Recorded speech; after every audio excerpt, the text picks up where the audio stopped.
یہ بھی بتائیے گا کہ اس وقت میں ان حالات میں آپ کی حکومت کا کیا فرض بنتا ہے, اسے کیا کردار ادا کرنا چاہیے؟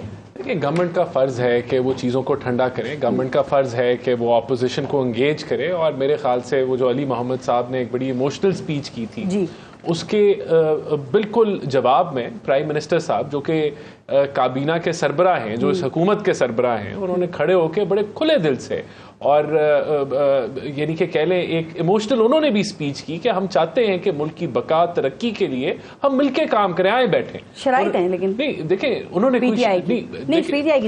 تو میں وہی کہہ رہا ہوں نا, تو یہاں دیکھیں مسئلہ کہاں سے آیا. وہ کہتے ہیں جی آپ کی 17 سیٹیں ہیں, 18 سیٹیں ہیں, وہ ہمیں واپس کر دیں, خان صاحب کو باہر نکال دیں تو پھر ہم بیٹھیں گے. تو دیکھیں ہم بھی 2018 میں ان کو کہتے تھے کہ یہ جعلی حکومت ہے, سلیکٹڈ پرائم منسٹر ہے, ہمارا موقف تھا, اور یہ وقت نے بتایا کہ اس پی ٹی آئی کے پروجیکٹ کو اسٹیبلشمنٹ نے اور جوڈیشری نے اس وقت کی لانچ کیا. یہ باتیں اب کھل چکی ہیں, لیکن ہم نے تب کیا بات کی پارلیمنٹ میں, کیا ہے مساکے معیشت کریں. یہی شہباز شریف تھے جو تب اپوزیشن لیڈر تھے, آج کے پرائم منسٹر ہیں.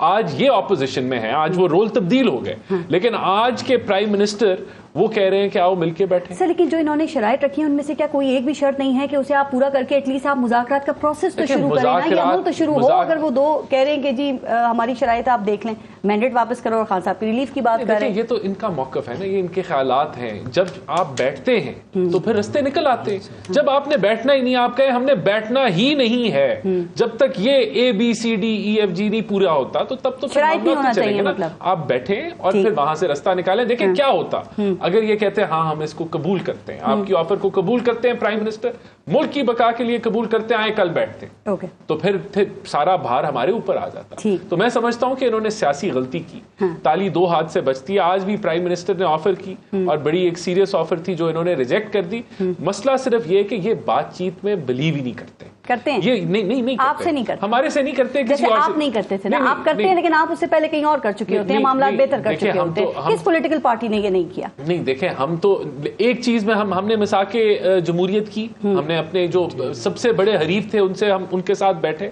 ہم نے جب ہم اپوزیشن میں تھے, جب ہمیں یہ وہ بقول شہباز شریف کے دوباروں میں جمہوریت جو آپ نے کیا اس کی خلاف ورزی بھی آپ دونوں ہی نہیں کی. میمو گیٹ میں کیا ہوا تھا مجھے بتائیں. میاں صاحب جو ملک سے باہر گئے تھے جب پی ٹی آئی کا دور حکومت تھا, تو کیا خان صاحب سے مذاکرات کر کے گئے تھے؟ جب وہ واپس آئے تو کیا کسی سیاسی جماعت سے مذاکرات کر کے آئے؟ کسی سیاسی جماعت سے بات چیت کر کے ان کے تمام جو کیسز تھے وہ ختم ہو گئے؟ سر نہیں, مساک جمہوریت کوئی پرفیکٹ نہیں تھا, اس کی امپلیمنٹیشن پرفیکٹ نہیں تھی, 100% نہیں تھی, لیکن وہ ایک بہت بڑا سٹیپ تھا.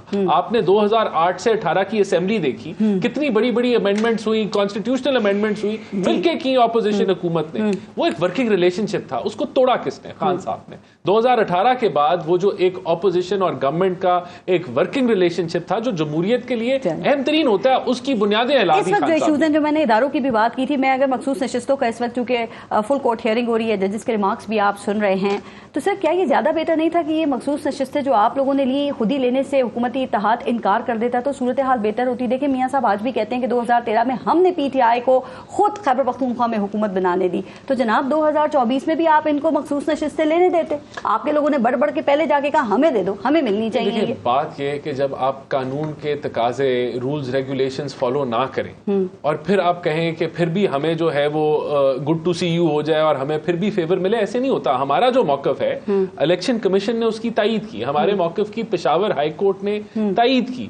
اور دیکھیں بات یہ ہے, صاحب منع نہیں کر سکتے تھے کہ ہمیں نہیں چاہیے نشستیں؟ نہیں, ہر پارٹی چاہتی ہے کہ اس کی اسٹرینتھ بڑھے, ہر پارٹی کی کوشش ہوتی ہے کہ اسٹرینتھ بڑھے, اور جب ایک پارٹی نے قانونی ریکوائرمنٹ ہی نہیں پوری کی اور وہ اس کے اندر تھے ہی نہیں, اس کھیل میں ہی نہیں تھے, تو اب وہ کہیں کہ ہمیں اس کا حصہ مل جائے, تو ڈیفینیٹلی جو جماعتوں نے وہ ریکوائرمنٹ پوری کی اس کے اندر پروپورشنیٹلی ڈسٹریبیوٹ ہونی چاہیے. نشستیں تو ہونی کی تھی, تو یعنی کہ یہ جو حکومت کا دار و مدار اب اسی فیصلے کے اوپر ہے. اگر یہ فیصلہ آپ کے خلاف آ گیا تو 2/3 اکثریت بھی جائے گی, آئینی ترمیم بھی جائے گی, اور جو یہ تناؤ اور تصادم کی عدلیہ کے ساتھ صورتحال ہے یہ بھی مزید بڑھ سکتی ہے. ان کے پاس تو کھونے کے لیے کچھ بھی نہیں ہے سر, تو یہ لمحہ فکریہ ہے پھر آپ لوگوں کے لیے. دیکھیں یہ تو عدالت کا فیصلہ ہے نا, جو بھی عدالت فیصلہ کرے گی ہم قبول کریں گے. ہم عدالتوں کے خلاف تو کوئی جنگ نہیں کریں گے. اور ابھی دیکھیں تنقید تو نہیں کریں گے نا کسی جج کے اوپر, آپ دیکھیں جو ہوتا ہے ہمارے ابھی تو اٹ از اے بگ بڑا بینچ ہے, اور میرے خیال سے مطلب کر سکتے ہیں اگر خلاف فیصلہ آیا تو. نہیں دیکھیں جو بھی آئے گا وہ قبول ہوگا فیصلہ, کیونکہ اٹ از اے 13 رکنی بینچ ہے نا, تو 13 رکنی بینچ جو ہے it is a big bench.